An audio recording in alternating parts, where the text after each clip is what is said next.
Hello, my name is Rick. We're going to be going over a combat mission shock force scenario. The scenario we're doing is called Hammer Time, and what we're looking at here is a mission briefing explaining the friendly and enemy forces we're going to have to encounter. Here's a quick tactical map at the bottom of the screen here, showing that our mechanized, in this case German NATO force, will be trying to go down, it looks like Route 66, to take out the objective called the Big Smoke.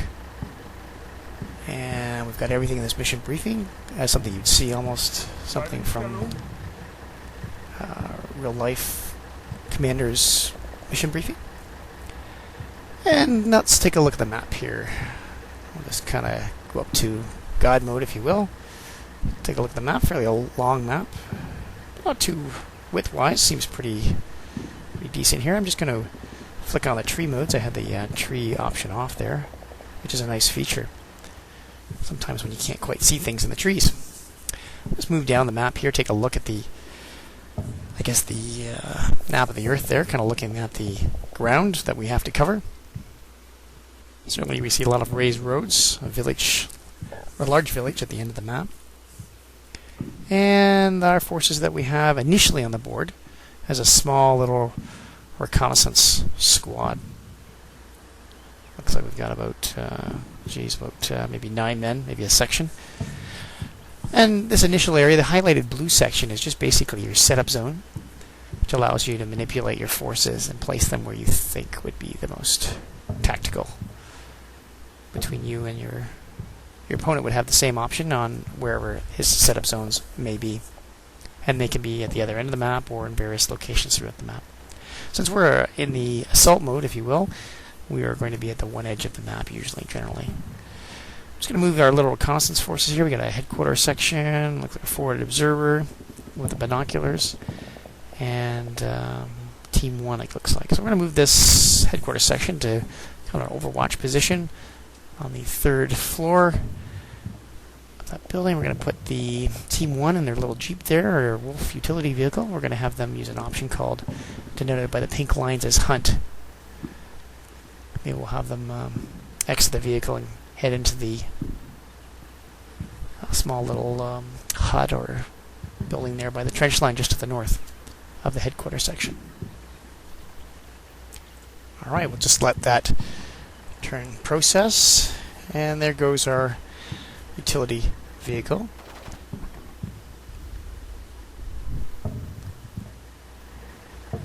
It's some machine gun fire, so that's usually not a good sign.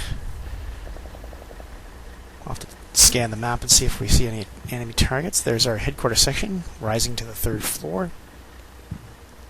Hopefully for a good overwatch position of the small Wolf vehicle, and hopefully we can have a good vantage point on the map. Get a little bit of defilade there with the Team 1. And next turn we'll have them head into the small little hut. See our forward air observer, or forward artillery controller. Seems to be in the right spot. We'll just hit end turn, hitting the red button on the far right.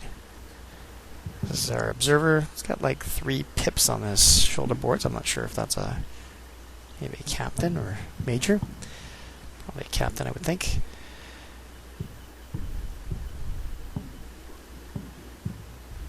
And we'll have the forward observer head up into that building. We'll dismount all these chaps and send them into that little village hut there. Just trying to... I forgot I have to dismount them first. And we'll use the quick command to jog into that building. Headquarters section looks okay. No new targets. I don't see anything on the horizon. Hitting the T command allows us to get a kind of an idea of a line of sight of that particular unit we have under our highlighted. He seems to have a pretty decent field of fire in all directions of the map. And we'll allow the WeGo system to go. In essence, both the computer in this case and myself are putting in orders, and they're being computed. Alright, so that didn't take long.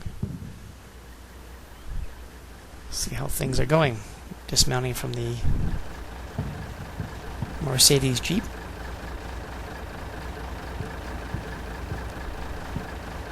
getting some cover, and the building, I like how the fact it becomes transparent so you can see the forces inside the building. Uh-oh, I heard something fire there. It sounded like some type of an explosion. I'm going to maybe... One good thing about the turn-based games is you can always rewind them a little bit. It is like a video recorder, if you will. And aha, so we can see here, we fast-forwarded a couple frames, and we can clearly see that there was an impact just behind that Jeep. And let's rewind it. Aha, so there we go. It's an RPG. Let's just get a reverse look by hitting the Tab key. And we can see what the enemy sees.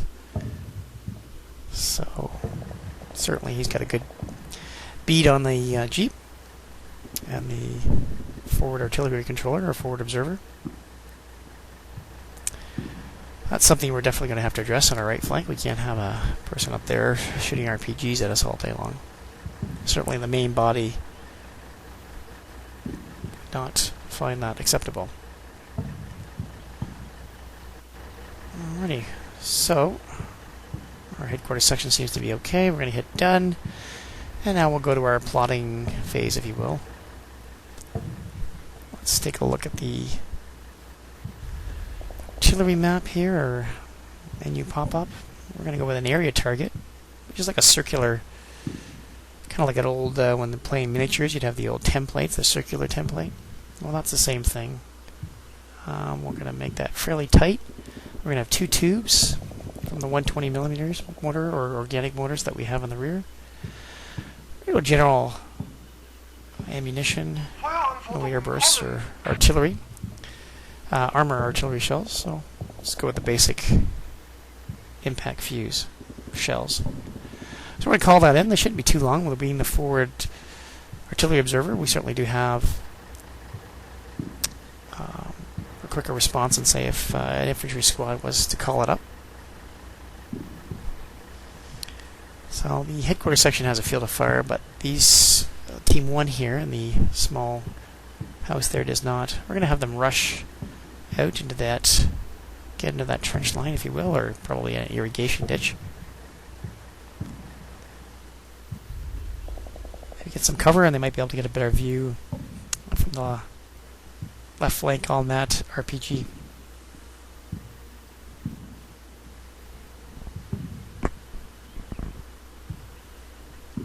Just going to process this turn, and I don't know if the artillery will come in now. It usually takes a few minutes. Obviously, the heavier the artillery, the longer the delay, it seems. Just gonna fly through that house, and our Team 1 recce squad there is entering the agricultural ditch. It seems like that RPG is, or some RPG is continuing to fire. And when I highlight our recce squad, I can see that they can't see that RPG. That information would be coming from us, from the forward artillery observer. So we just hit tab. We can kind of jump, if you will, to the forward observers. And they're working their radios. Oh, I see the problem here. I forgot to move the Wolf utility vehicle, so the RPG is having a bit of a field day with that. Just rewind that, and yes, I confirmed what I didn't see there when I was in the irrigation ditch on the left flank. Another, like I mentioned, good option on turn-based. So there's the bad guy. He's probably reloading another RPG round as I speak. So we'll definitely, hopefully that artillery will start falling in the next minute or so. Each turn, the turn-based option is 60 seconds. The units follow your orders as best of their abilities. They do have their own, if you will, makeup or psychological makeup, and they can decide what and when they can do certain things. This doesn't look too good here. I just happened to notice that the reconnaissance squad was able to get some eyes on this nasty BMP-2, which is hiding just north of Hamlet number 1. Certainly a formidable armored fighting vehicle, and something we're going to have to address. Obviously, they don't have any organic weaponry that could take on that tank or armored vehicle. What we're going to do is try to call in some artillery. And once again, it's not the best always. I'm going to give it a shot, but maybe these reconnaissance guys are are a notch above the average infantry soldier. Calling in artillery, they're not the best at getting or walking in the artillery into the best positions. So we'll see how close they can get. We're going to move this little Mercedes Jeep out of the way. Certainly not going to be any more target practice for the RPG in farm number 1. I'm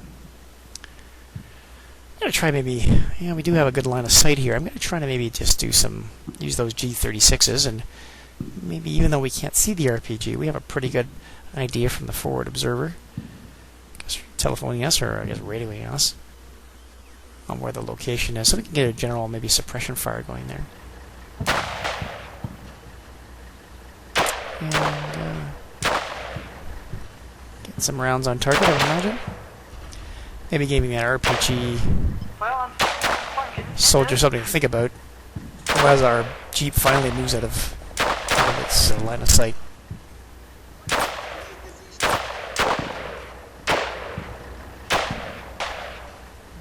Seems like that G36 is a fairly decent weapon. Seems fairly accurate. It's hard to tell from here. And that's just some radio traffic we're picking up on the artillery rounds. We have 2 artillery missions, I guess, on call.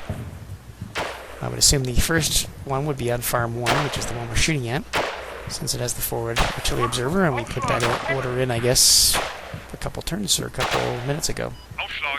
Hopefully there sounds like a round out there in German, and seems like it's going to be, might be a little off on the first round, and that forward observer will walk those rounds back in, hopefully, to farm number 1. That's where the infantry, calling in infantry artillery isn't always the best because they can't seem to adjust fire quite as effective. There's our Jeep in the alleyway there, getting a little bit better cover. And that looks not much to do. Once again, we are receiving, I think we're going to be receiving 3 platoons of mechanized German forces. I think they're going to be in mortars. So that'll be interesting to try the mortar vehicles out and see how effective they are. There's the artillery rounds coming in. A little off, but hopefully that forward artillery observer, as I mentioned, will walk that into the Farm 1. Still no sign of any artillery rounds coming on the BMP. A little bit of smoke there on the horizon from the artillery rounds, which is, I guess, dust and whatnot. Almost as good as smoke rounds. Sometimes you can use that for cover. Here comes a few more rounds, or one more anyways. Looks like 3 spotter rounds, and then hopefully...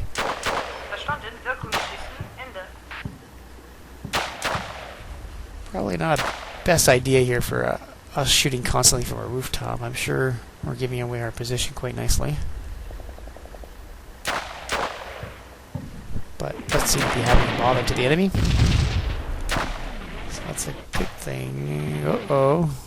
I guess just as I spoke, that's looks like either artillery is way off or the enemy is indeed trying to silence our headquarters section. So we're going to move this guy down below.